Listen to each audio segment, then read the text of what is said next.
Our length of swing matches on both sides.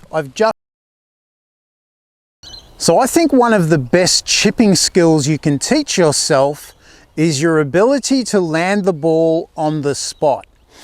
And it doesn't matter what the club is in your hands, if you can get really good at landing the ball in the spot that you pick out, you're going to become a really good chipper.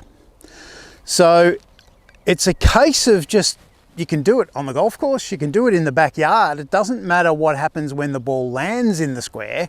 You've just got to get good at landing the ball in the square.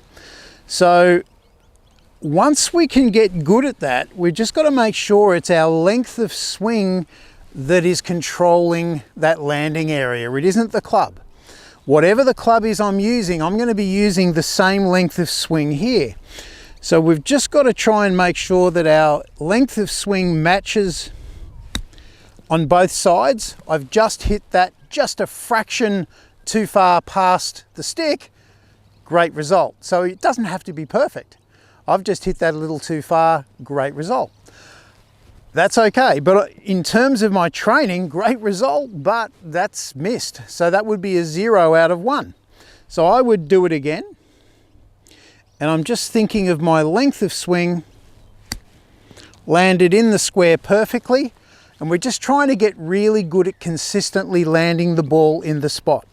Okay, so if I go back a little bit further, then this is about 4 feet further, my landing area is the same, but I've got to try and lengthen my swing just a little bit to make the ball carry that little bit further in the air. Landed inside that square perfectly. So it really does get down to our length of swing that determines our landing area. So if you can get really good at landing the ball in that square and you're a bad chipper, what that means is you're picking your spot that's too hard to hit. So I like to pick my spot to be about 2 paces onto the green, like I've done here.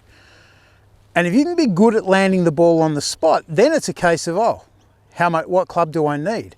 The less loft there is on the club, the more the ball rolls. So if you're good at landing the ball on the spot, you know your technique is sound.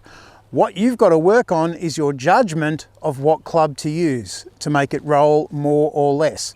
It's not our swing that makes it roll more or less, it's the club that we're using. But it all hinges upon us being good at landing the ball on the spot. When I do playing lessons on the golf course and I watch people and I say, what club are you going to use? Where are you going to land it?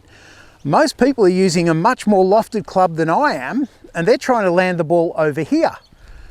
So from back here, it is much more difficult to land the ball halfway than what it is to land it just in front of me. And the way I like to educate people, if I said I had a rubbish bin just there, then I had another rubbish bin halfway, and I got you to throw 10 balls into each bin, which bin is more likely to have more balls in it?